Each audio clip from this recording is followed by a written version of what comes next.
সূরা আর-রুম বাংলা অনুবাদ। বিসমিল্লাহির রহমানির রহিম।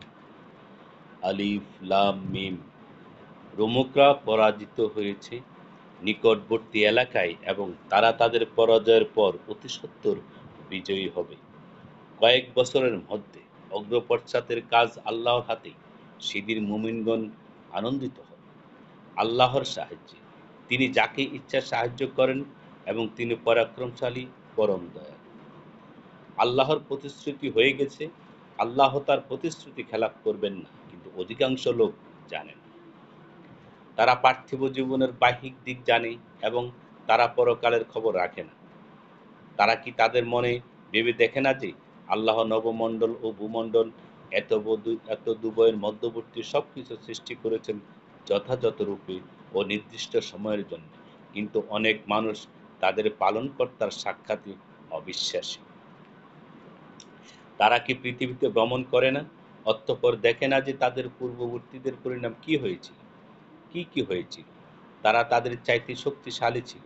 তারা জমিনে চাষ করত এবং তাদের চাইতে বেশি আবাদ করত। তাদের কাছে তাদের রসূলগণ সুস্পষ্ট নির্দেশ নিয়ে এসেছিল।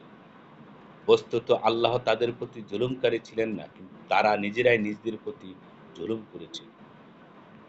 অতঃপর যারা মন্দ কর্ম করত তাদের পরিণাম হয়েছে মন্দ, কারণ তারা আল্লাহর আয়াতসমূহকে মিথ্যা বলত এবং সেগুলো নিয়ে ঠাট্টা বিদ্রূপ করত।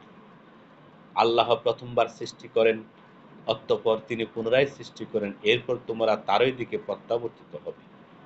যেদিন কিয়ামত সংঘটিত হবে সেদিন অপরাধীরা হতাশ হয়ে যাবে। তাদের দেবতাগুলোর মধ্যে কেউ তাদের সুপারিশ করবে না এবং তারা তাদের দেবতাকে অস্বীকার করবে।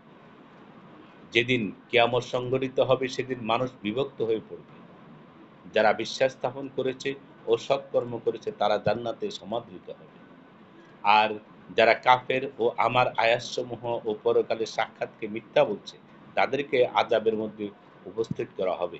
অতএব তোমরা আল্লাহর পবিত্রতা স্মরণ করো সন্ধ্যায় ও সকালে এবং অপরাহ্ন ও মধ্যাহ্নে। নবমণ্ডল ও ভূমণ্ডলে তারই প্রশংসা। তিনি মৃত থেকে জীবিতকে বহির্গত করেন, জীবিত থেকে মৃতকে বহির্গত করেন এবং ভূমির মৃত্যুর পর তাকে পুনরুজ্জীবিত করেন। এভাবেই তোমরা উত্থিত হবে।